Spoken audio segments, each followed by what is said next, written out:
Good morning, Chris. Hey, Russ, how you doing? Here we are on Friday, early morning. Again? Yep, shuffling some things around, getting ready to get right back on the ButcherBird. We are about to deliver some of these larger parts, this larger project. Can't really say what they are, but you might be able to figure it out. Anyway, those are getting shipped out of here this morning. We're waiting on the truck now. So, Chris. Yes. What have you got going new right now? I saw the new patches. They look amazing. Oh, yeah. Well, we've got, because we're going to be presenting at Oshkosh. We're going to have your operation over at RFA, composites, how to do composites, which is awesome. So we're going to have, we got the patches. We'll have some shirts. We'll have patches for sale up at Oshkosh. And so that's kind of going on. That's on the side. But right now we're continuing to work on this Project ButcherBird thing. And so we can kind of see what we're doing here. We moved it into the paint booth. It's a little easier to work on it here. We have great lighting and everything else. So you can see it. It's got the gel coats on. We've got one full layer of glass on. We've got another partial layer of glass. We ran out of resin, but we're bringing in another barrel today. And so we'll be able to put 2 layers on today, I believe. Yeah, and as soon as these larger parts are out of here, off of these production tables, we will be putting the cowlings and the rudder and the elevators on those tables so we can get them flanged up and those molds started early next week sometime. These parts. Yep. So we'll get those parts done. And we had a lot of questions that keep coming up on this on the website. Just a second. We use a vinyl ester resin for these molds. I believe in a very slow laminate, reducing any possibility of overheat due to exotherm. We build it up one layer at a time, so we wind up with a very stable tool. These molds are just chopped strand glass and reinforced with 24-ounce woven roving. And then, of course, we'll put a metal frame on it to keep the tool stable. That was one of the questions. There's a lot of builders that want to ask about how we're putting this together and the schedule for the resins and the glass. And that's something that you guys can always ask Russ about. We got his business card on our site. He can answer all those kind of questions. Things we're going to do. We're looking for performance like 55 to 58 mile an hour stall with some aerodynamic changes to this. We're going to lose a lot of weight.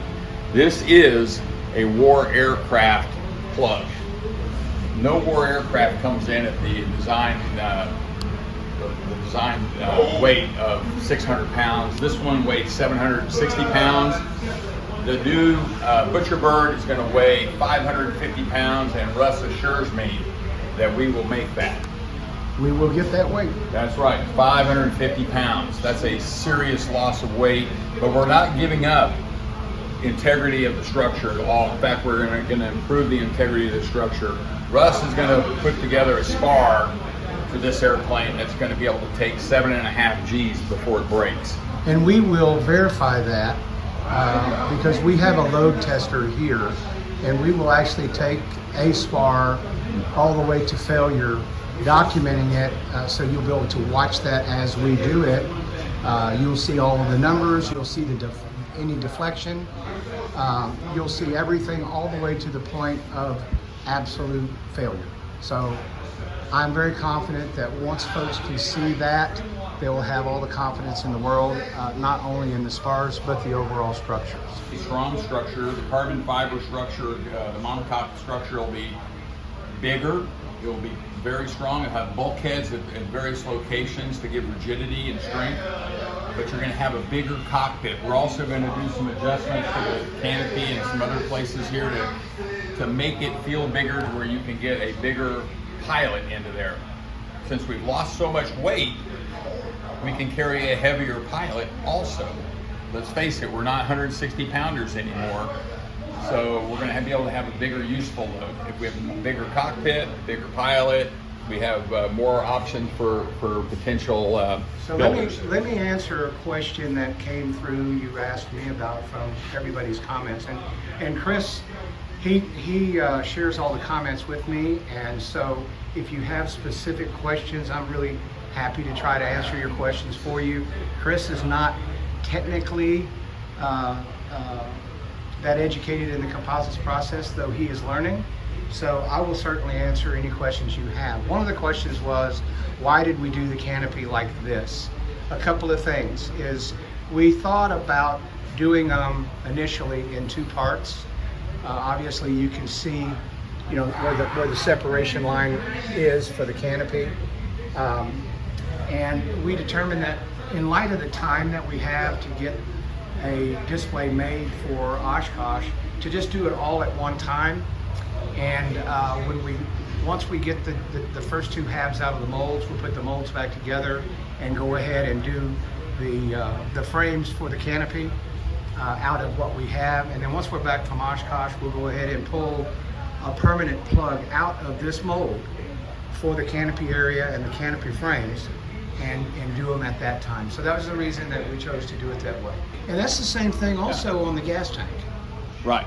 Because in the front, the gas tank, you can see pointed out where it is. Talking about the guns and things. This Yeah, but is the gas tank area right here. Yeah. Header tank, about 13 gallons or so. And so we've kind of had to fill in here so that the mold won't grab on the other side of Just the for draft. an easier pull. And for the easier pull. But this is the gas tank, so from here we can create the whole gas tank part also.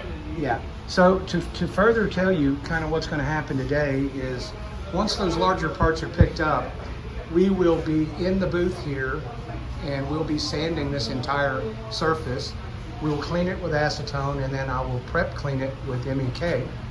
At that point, we'll start the layup and repeat that process again as we go. Let me give them a couple other things. Speed. We're looking for 170 to 180 mile an hour cruise with a UL Power 350 IS. Why use that? Modern engine, very lightweight, actually very small for 130 horsepower. Love all that stuff. We're very limited in space, and so we want to do that. I already talked about the G loading, the stall speeds. We're trying to make this as comfortable as we can for the pilot and exciting, and it's going to be badass. That's I've what we been want. kind of taken back by the amount of interest in the project. Yeah. It's a lot of fun. I'm certainly enjoying it. Our people are enjoying it.